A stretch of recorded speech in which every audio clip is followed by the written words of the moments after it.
Нарын төвөгтэй ус шийдвэрлэл зохион асуудал болж гарч ирж байгаа. За ер нь хүн хэдийгээр хөдөлмөрлөх эрхтэй гэж байгаа юм тийм ээ. Албатай биш, эрхтэй. Хөдөлмөрлөж болно, хөдөлмөрлөхгүй байж болно. Хүн өөрөө одоо амьдралын боломжтой хөрөнгө мөнгөтэй одоо хөдөлмөр хийх мөнгө олох ийм шаардлагагүй хөдөлмөр эрхлэхгүй байж болно. Гэтэл өнөөдөр Монголын нөхцөл байдал ямар байна тийм ээ. Хүн амын үндсэндээ 30 орчим хувь нь одоо ядуу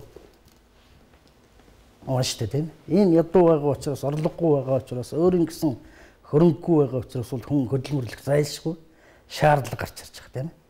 Тэгээ хүн ажил хөдөлмөрлөх хэрэгтэй, ажил төрлөө өөрөө сонгох хэрэгтэй гэж байгаа. Тэгэхээр энд бол ерөөсөө манай иргэдэд сонголт алга тийм ээ. Үндсэндээ сонголт байхгүй. За хөдөлмөрлөн гэдэг нь бол хоёр талын тохиролцооны асуудал. Ерөөсөө гэрээний асуудал. Ажил олгогч ажилтаа хоёр хоорондоо тохиролцоод хөдөлмөрийн гэрээ байгуулад ингэж ажиллах хэрэгтэй. Аль тал нь тэнцүү эрхтэй байх хэрэгтэй. Гэтэл өнөөдөр яг амьдрал байдал дээр бол ерөөсөө байхгүй. Зөвхөн ажил олгогч л өөрийнхөө эрхээр бүгдийг шийддэг. Ажил олгогч юу гэнэ, хэдэн төгрөг өгнө гэнэ, хэдэн цаг ажиллуулна гэнэ, тийм ээ. Тэрнийг ажилтаа ерөөсөө шууд хүлээн зөвшөөрдөг. Хөдөлмөрийн гэрэн дээр нь шууд өөрөө одоо нүдэн энэ гарын хэвсэг зурдаг ийм л нөхцөл байдал өнөөдөр Монголд нийтлэг байна. За энэ нөхцөл байдлыг бол үнэхээр өөрчлөختөр хөдөлмөрийн гэрээний ач холбогдлыг бол жинхэнэ утгаар нь хэрэгжүүлэх ийм шаардлага бол 109-аар тавьж байгаа.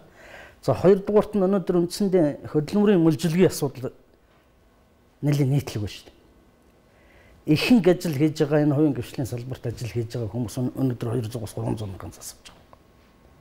Энд чинь амжиргааны баталгаа зогтоод төвшин 140 мянга гэж яхад 200 мянган төгрөг өгөөж гэж байна. Нөгөөх нь аваад тэгэл аргагүй эрхэнд л одоо тэгэл ажиллаад явж байгаа. Тэгэхээр энэ хөдөлмөрийг хүний хөдөлмөрийг шударгаар үнэлэх тухайн асуудал хөдөлмөрийн гэрээний ач холбогдлыг яг одоо тэр хуулийнхын төвшөнд тавих асуудал бол нэг чухал шаардлагатай байна. За бид өнгөрсөн жил хэд хэдэн одоо манай тус урдаа барьдаг энэ өөрөнд телефоны оператор компаниудаар шалгалт хийж үзсэн.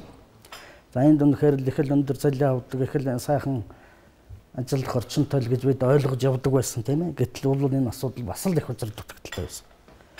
Энэ компаниуд болохоор зэрэг нэг хэсэг ажилчтай үндсэн ажилтан гэсэн, нэг хэсэг ажилттай гэрээт ажилтан гэдэг хөлсөөр ажиллах гэдэг ажил гүйцэтгэх хэрэгээр ажиллаулаад тэднэр нь болохоор ерөөсөө 200-300 мянган төгрөгийн цалинтай. Нөгөөдөл нь арай өөр үндсэн ажилтан гэхээр зэрэг 500-600-700-аас эхэлдэг ийм нөхцөл байдалтай байх жишээд. Ийм байж байгаа. Үүний зэрэгцээгээр энэ хөдөлмөрлөх эрхийн харьцаанд одоо энэ хөдөлмөрчдийн ажилчдын эрх ашиг хамгаалдаг цорын ганц зэвсэг бол энэ үйлдвэрчний хэвлэлийн байгууллага. Хувийн гэрчлийн байгууллагад тэр бүхэл одоо төрийн байгууллагад үйлдвэрчний хэвлэлийн байгууллага үйл ажиллагаагаа явуулах хэрэгсэн маш хүндрэлтэй бэрхшээлтэй байна. Үнэхээр одоо үйлдвэрчний хэвлэлийн байгууллага байгуулад ажилчдынхаа эрх ашигыг хамгаалах гэдэг явахаар зэрэг тэнд ажиллаж байгаа хүмүүс тэр үйлдвэрчний идэвхтэн сонгуулсан шахал дарамтанд өртдөг, өөрөө эцэст нь ажилласаа халагддаг тийм ээ. Ийм нөхцөл байдалд орчход тэгээ ингээд ажилчид маань бол ерөөсөө хүнд байдалд орсон эрх ашиг хамгаалуулж чаддаг, өөрөө гэрээгээр асуудлаа тохиролцож ингэж чаддаггүй тийм ээ. Ерөөсөө л ажил олгогчийн л одоо тэр дарамт шахалтан дунд тэр юу гэж хэлнэ, тэндээс ямар одоо шийдвэр гарна тэрнийг биелүүлдэг. Ерөөсөө л ийм нөхцөл байдалд орсон. Тэгэхээр энэ хөдөлмөрлөх эрхийн тухай асуудал бол энэ маш одоо хүндрэлтэй бэрхшээлтэй ийм асуудал болж тавигдж байна тийм ээ. Түрүүнд оюун чимэг гишүүн бас тодтогч хэлж ирсэн. Өнөөдөр бол нэг талаараа нөгөө тэмцлийн өдөр гэж.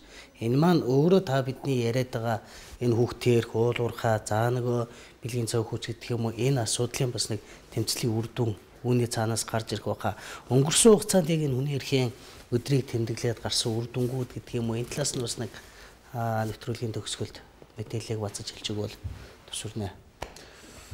Тэгэхээр энэ дахиад хэлэхэд яг энэ өдрөөр гол нь биш л дээ. Яг энэ өдрүүдийг бол бид нар нодны одоо санаж байгаа нэгдэцгээ гэсэн ийм уран дор эрхийнхээ төлөө нэгдэцгээ гэсэн уран дор хийж байсан. За энэ чиглэлийн дагуу ч гэсэн яг тэр уран дагуу бид нар бас ажиллаа чиглүүлэх гэдэг байгаа шүү дээ. Тэгвэл өөрийнхөө эрхийн төлөө нэгдэцгээ игээд одоо бид уулуурхаа салбар яхаа чинь хөдөөний малчтыг хүртэл авчирсан шүү дээ.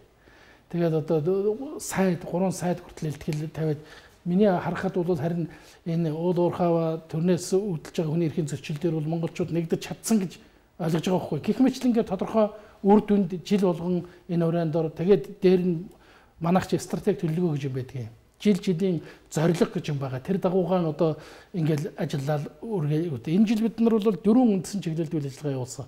Заавал уурхаан бизнес ба хүний эрхийн асуудал. За бас сурч боловсрох эрхийн тухай асуудлын зарим хэсэг дээр энэ дээрийн хүүхдэд зэрэг шавлын сууж байгаа лам хүүхдүүдийн сурах эрхийн асуудал байсан. Дээр нь хөгжлийн бэрхшээлтэй иргэдийн сурах эрхийн тухай асуудал дээр хяналт шалгалт томоохон хяналт шалгалтууд хийж гисэн. Дараачийн нэг үлэг сая миний анх удаа бид нар чинь бас нэлээд тийм түрүүн бол одоо энэ судалгаа юунд байгаагүй зүгээр хөөцөлжсэн юм зөндөө оюун чимэг шүү ярьлаа. Анх удаа томоохон судалгаа хийж энийхээ дагуу асуудлыг гаргаад явах чинь. Энэ бүгдийн цаана яадаг хөөхтэй бид энийг хийгээд улсын их хурлд өргөн мэдээлдэг байхгүй нөгөөх хүний эрхийн төлөв байдлын илтгэлээр илтгэл бичээд. Тэр илтгэлийн дагуу улсын их хурлын засгийн газар арга хэмжээ авах хэрэгтэй юм. Би байнга энгийн үгээр ярьдаг. Өөрөөр хэлбэл хүний эрхийн төлөв байдлын юуг бол дүгнэлтийг бол хүний эрхийн үндэсний комисс гаргаж байгаа. Хүнээр ярих юм бол одоо ингээд эрүүл мэндийн үзлэг хийгээд шинжилгээ хийгээд одоо онш тогтоож байгаа байхгүй ийм онш. Эмчлэх хэрэг нь бол бидэнд биш. Эмчлэх хэрэг нь бол тэр мэрэгжлийн янз бүрийн эмчнэр байдаг шиг улсын их хурлын засгийн газар тэрийн холбогдох байгууллагууд энэ эрхийн зөрчлийг арилгахад тодорхой бодлого шийдвэр гаргах ёстой. Ирэх жил бид нар энэ жил дөнгөж эхлээд хайчихсан бас их хүндийн билээ. Тэр хүүхдийн зэрэг одоо манай энэ бүхэл үйл ажиллагааны саад болж байгаа энэ хүн суртлын асуудал. Энэ хүн суртлын асуудал дээр ирэх жил одоо бид гурвал одоо энэ комиссараар ярьдаг шүү дээ. Гурвал яаж байгаа хамгийн тулгамдсан одоо хүмүүсийн хамгийн их одоо эмзэглэдэг тэр асуудал дээр. Тэгээ энэ жил энийг бас эн чинь бас тийм амар ажил биш юм байна. Энэ хүн суртлын том хэрмий цоолно тэрний цаана нэвтрэнэ гэдэг бол зүгээр мөнгө гэдэг судалгаа хийгээд ч юм уу эсвэл ингэж явдаг ажил биш юм байна. Тийм учраас энэ асуудлыг бас одоо засгийн газрын хэрэгжлэх газартай улсын их хурлын дараагаас бидэнд зөвлөсөн. Та нар энэ асуудлаа гүнзгийрүүлээрэй. Засгийн газрын хэрэгжлэх газартаа тодорхой төсөл хэрэгжинэ. Энтэй хамтраараа гэж байгаа. Бид нар хамтраад энийг эргэжүүлж яхан хөөцөлдсөн натал байна да. За тэгэхээр бас энэ сайхан өглөө бидний урилгыг хүлээж аваад манай студид ирсэн та гуравтай бас баярлалаа гэдгийг хэлье. Өнөөдөр бас та бүхэн маань нэг талаараа баярын өдөр, нөгөө талаараа нийт одоо монголчуудынхаа бас эрхийг хамгаалахын тулд та бүхэн өдөр шөнөгүй ажиллаж идэг.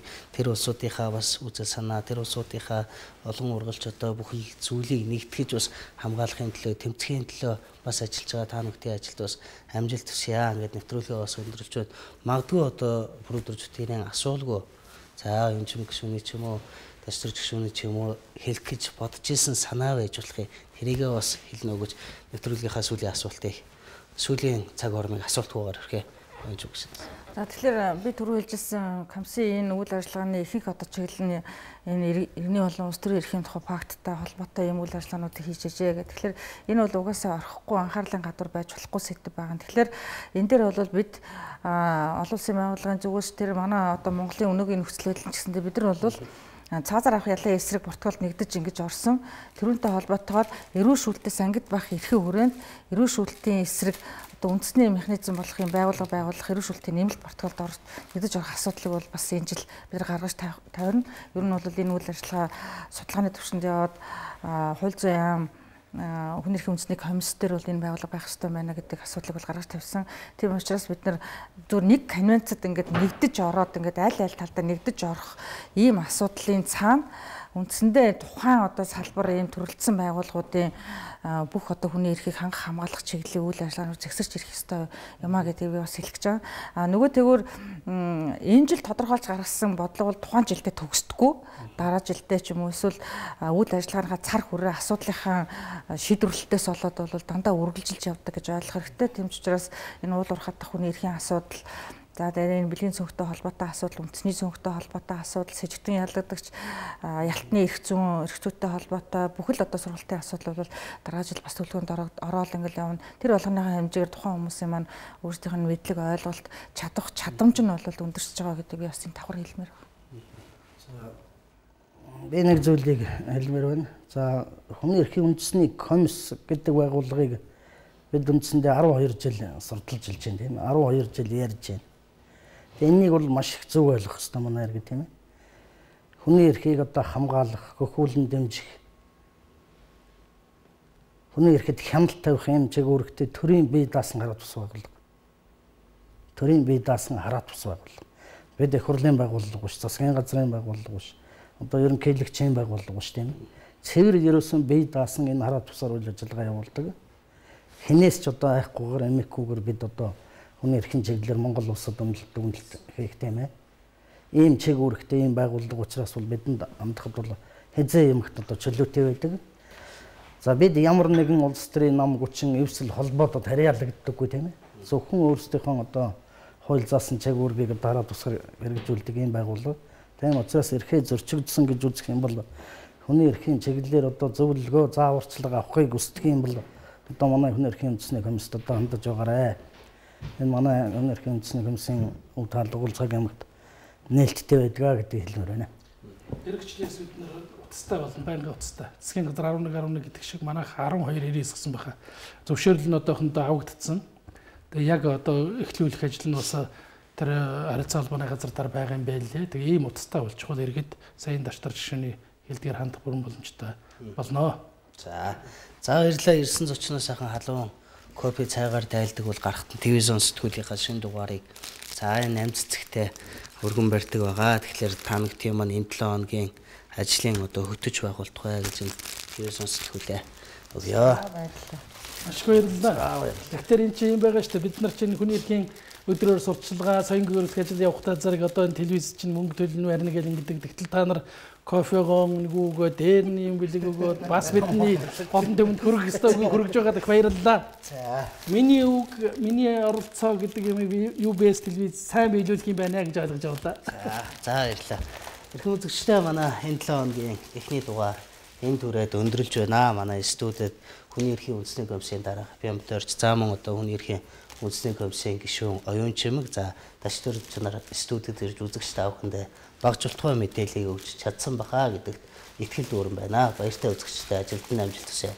Синхронгийн миний Монголын сүн 3.2% тослогт нэмэлт үүрэгт хижээл шаардлагатай хүмүүс болон гэр бүлийн хэрэглээнд зориулсан цай сүлэг хэрэглээнд нэн тохиромжтой таны кальцийн хэрэглээг хангах хамгийн зохист бүтээгдэхүүн миний Монголын сүн. Ногоон өнгийн 2.5% тослогт миний Монголын сүн сургуулийн насны хүүхдүүд тамирчид болон спортоор хичээлэгсэд шууд угад тохиромжтой. Тослог багтвал цай сүлэг хэрэглээнд тохиромжгүй. Таны кальцийн хэрэглээг хангах хамгийн зохист бүтээгдэхүүн миний Монголын сүн.